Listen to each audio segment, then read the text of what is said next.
Kalau prosesnya namanya pemeriksaan. Jadi tadi itu pemeriksaan setempat, di mana atas permintaan saya selaku kuasa hukum Pak Im Wong minta supaya dilakukan pemeriksaan di tempat, di mana 3 tempat, rumah yang ada di Ozon, rumah yang ada di Delman, dan rumah yang ada di Tiger Wong.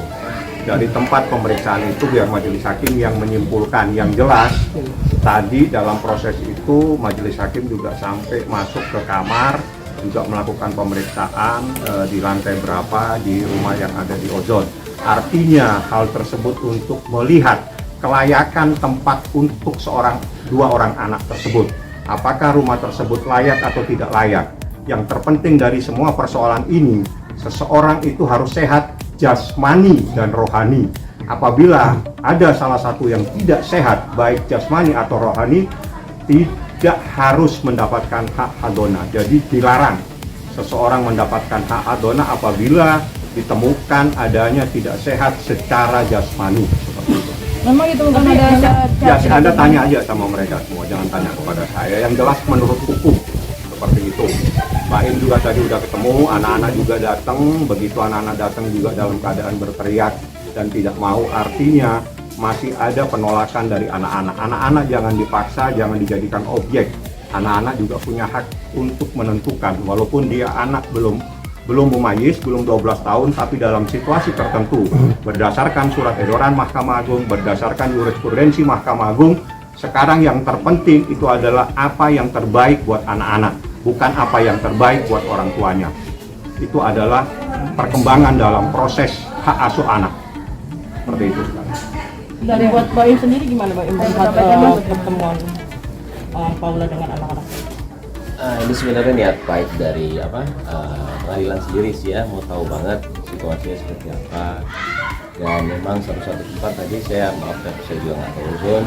Saya juga tadi baik pancake saya dari sini tiba-tiba udah ada di Taiwan.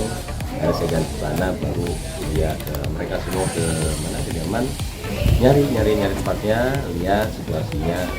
Dan kan ada CCTV juga yang jauh, dia lihat situasinya di mana, saya kasih lihat ini di sini.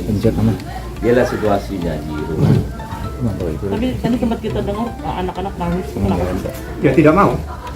Anak-anak tidak bisa dipaksa, dia tidak mau, dia nolak. Tidak mau sama ibunya? Tidak mau dengan ibunya. Jadi aneh bagi saya apabila seorang anak tiba-tiba menolak kehadiran ibunya. Ada apa terhadap ibu tersebut sampai anaknya pun menolak, apalagi suaminya jelas-jelas pasti menceraikan. Ya, anaknya saja menolak. Sebenarnya kita semua juga nggak mau anak itu seperti itu beneran. Pas datang seperti itu, cuman pas sekolah juga sebenarnya enggak. Anak-anak baik dan pas anak-anak baik dan baik, saya suruh anak-anak untuk di depan gurunya sama kita bilang di dia ada semuanya di depannya ya. Ada bilang cuma sama mama yuk. Karena kalau anaknya sudah tenang, nggak apa-apa. Mau pulang sama nggak apa-apa. Cuman kalau tadi kondisinya kayak tadi, anak kasihan psikis anaknya. Dan saya itu cuma sesimpel itu sebenarnya. Akhirnya kuncinya cuman bonding aja. Orang tua sama anak sampai benar-benar gini, ini tiap hari nggak apa-apa, tapi jangan bilang kita melarang. Itu salah banget dan kita nggak pernah melarang sekali. Artinya kamu hak asuh ingin di kamu, tapi Paula boleh kapanpun. Ini bukan masalah hak asuh, ini masalah yang terbaik buat Anak-anak saja. Ini bukan masalah hak asuh. Saya itu laki-laki itu sebenarnya maunya bebas. Kalau bisa saya nggak ngasuh anak, tapi gimana? Kita punya tanggung jawab sebagai orang tua. Saya mau perkembangannya bagus di orang tua yang sehat, beneran. Apa adanya saya bilang. Kalau misalkan memang seperti itu, saya punya tanggung jawab. Dan saya sudah berusaha untuk bilang pertamanya sama Paula secara damai. Yuk daripada ini semua keluar, jadi kita baik-baik. Dan dia mau. Kita nggak usah bilangnya maaf ya, pas pulang kiamatan dan dia banyak keselingkuhan ya. Saya bilang. Paula mau, ada buktinya semua yang saya edukasi. Dan setelah itu tiba-tiba dia geser karena opini orang kali ya, dia nggak mau. Ya sudah, saya bukan yang mau mempertahankan hak asuh anak. Yang terbaik buat anak saya harus lakuin. Dan bukan berarti saya memisahkan, tidak juga.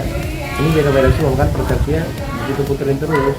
Nah ini saya apa adanya bilang, dan alhamdulillah hakim di sini lihat semuanya. Lihat, tadi datang ke rumah yang ada di Ozon, ya udahlah dilihat seperti itu, silakan hakim yang menyimpulkan. Juga datang ke Tiger Worm, tempat anak-anak bisa bermain dan sebagainya. Dia bilang, wah ini tempat pasti nyaman, ya pasti nyaman anak di situ. Dan terakhir ke rumah ini. Ini sebenarnya permintaan saya sebenarnya sama pengacara mereka, sama pengadilan ketika pengadilan baru 2 kali 3 kali. Datang deh, saya bilang. Daripada saya beropini sendiri, kejadiannya seperti apa, yang satu membela, yang saya seperti bukan begitu, datang deh. Jadi tahu semua sendiri. Akhirnya mereka akan kembali dengan niat baiknya, melihat sendiri kok. Dan bukan kita menghalangi untuk ini, ya, saya mengajarkan yang baik setiap hari sama. Tapi soal jasmani dan rohani sendiri, Ditanya kepada yang ada, bersangkutan. ya tadi sudah kita tanyakan kan tidak ada respon artinya dari pihak. Kalau tidak ada respon ada 2, antara benar dan tidak benar. Yang jelas biasanya kalau tidak pasti membantah. Kalau diam ada kalanya benar. Itu logika di dalam bertanya. Ada kala kita bertanya dengan seseorang diam itu berarti membenarkan. Karena diam itu bisa dikategorikan membenarkan tentang sesuatu yang jelas. Dalam proses persidangan terungkap adanya seorang istri yang durhaka kepada suami, ada seorang istri yang nurut, ada seorang istri yang berduaan di dalam sebuah tempat yang bukan pada tempatnya, di mana laki-laki tersebut bukan muslimnya. Menurut syariat Islam itu adalah dilarang dan itu adalah istri yang durhaka. Itu adalah fakta-fakta persidangan.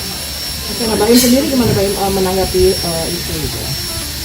Jadi gini yang paling mungkin Paula juga tahu kali ya.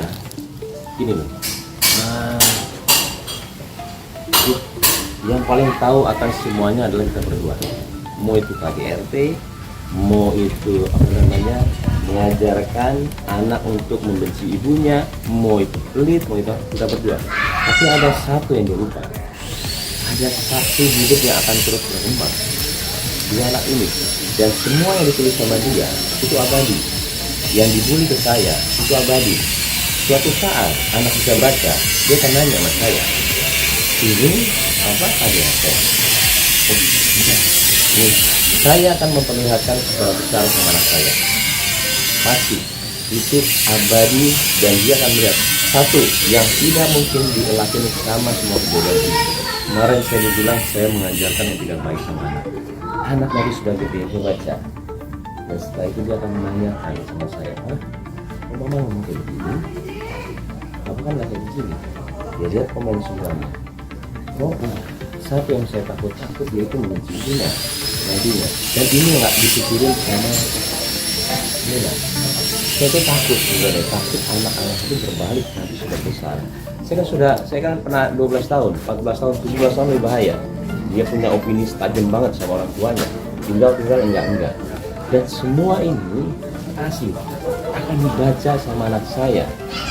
Saya berbulan-bulan sampai setahun, saya benar-benar dihajar sama semuanya, tapi berusaha saya diam, cuma karena anaknya. Saya takut anak saya baca apa yang saya lontarkan mengenai ibunya. Makanya saya cuma ada di pengadilan aja. Cuman saya bingungnya, semua apa yang dilakukan sama Paula itu yang bisa dibaca sama anak-anak saya semuanya. Dan alhamdulillah saya bukan orang. Mas, tapi waktu itu anak-anak masih kecil, ada nggak sih pertanyaan dari anak-anak atau kondisi sekarang seperti apa sih anak-anak? Dia sudah melihat, dia sudah ada kemarin ada gosip juga sama Kim ya. Papa sama Kim kan lo bisa baca dia. Dia kadang-kadang iya dia kan swipe karena yang satu suka banget sama Kimberly. Papa sama ini nggak salah di situ tulisannya sebenarnya digosipin ya. Nah kayak gitu-gitu kan enteng-enteng gitu yang nantinya paling 2 tahun lagi dia nanya sama saya. Dan ini kan saya tiap hari sama dia. Dia tahu setiap hari saya ngajarin apa sama dia. Kok mamanya bisa bilang begini? Pasti dia akan takutnya benci sama ibunya. Itu doang saya. Takut saya karena realitanya seperti itu. Tiap hari saya jejelin untuk sayangin ibunya. Tiap hari sayangin mama, sayang mama. Tiap hari. Makanya saya nggak tahu semua putar balikin saya kayak guys. Mungkin penolakan yang diterima oleh Paula sejak kedatangan atau sejak misalnya minta gendong atau gendong gitu. Saya nggak bisa jelasin itu, takutnya takut panjang lagi. Kenapa? Nanti takutnya dikira saya membela untuk dia begini kok anaknya sama ibunya nggak bisa. Karena ada satu momen dia terima kok. Di sekolah saya terima, saya jujur-jujuran. Dan saya senang lihat ya. Saya disuruh nunggu jam 11 sudah datang. Paula di sana di dalam segini, setengah jam ada segini, 1 menit segini. Saya masuk, nah, dia senang mukanya. Nah, saya pulang sama mama. Ih, pulang sama mama. Tapi habis itu nggak mau. Dia, udah nangis, papa nanya doang. Udah. Tapi kan lama-lama kan akan terjadi, ngerti nggak? Bonding lama-lama dia mau kok. Kalau gitu misalnya mau nginep terserah. Sampai kadang-kadang juga sesimpel teori seperti itu. Tapi kenapa tidak bisa masuk ke dia yang akhirnya saya malah kayak orang jahat di sini, bingung. Dan saya ngomong di sini bilangnya, saya harus berbicara dengan bahasa apa? Sedangkan saya nggak bisa berbicara, kenapa? Di mata kalian yang nonton segala semuanya, saya dikira membela diri, salah lagi. Tapi respon dari Paula sendiri saat hari ini seperti apa? Aku nggak tahu. Kita nggak tahu responnya. Apa nanya ke dia? Nanya aja ke dia. Yang jelas di dalam tadi kita juga sampaikan beberapa poin. Salah satunya itu syaratnya itu sehat jasmani. Mas ini kan udah berlarut ya. Pengen apa sih sekarang? Ini kan juga bulan puasa, bentar lagi lebaran. Mungkin dari Mas Baim pengennya seperti apa sih Mas? Itu dia, ini terjadi bulan puasa lagi.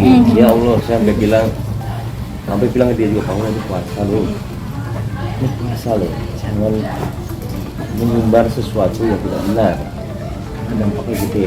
Dan kita setan lagi ditunjuk. Jangan sampai kita menjadi sesuatu hal yang kita inginkan. Takutnya ke sana gampang digoda. Dan saya bilang kok. Dan saya sekarang kalau misalnya ditanya gimana sekarang, saya nggak baca, saya nggak mau lihat berita soal saya.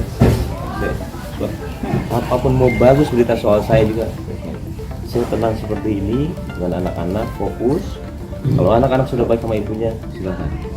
Sudah saya fokus dan bukan berarti mau menang atau kalah saya di pengadilan. Saya akan buktiin sama Paula. Saya akan menjadi orang yang sangat mendukung dia. Demi Allah saya bilang sekarang. Kalaupun itu terjadi, saya langsung ke dia. Oke, pengejaran gue ya.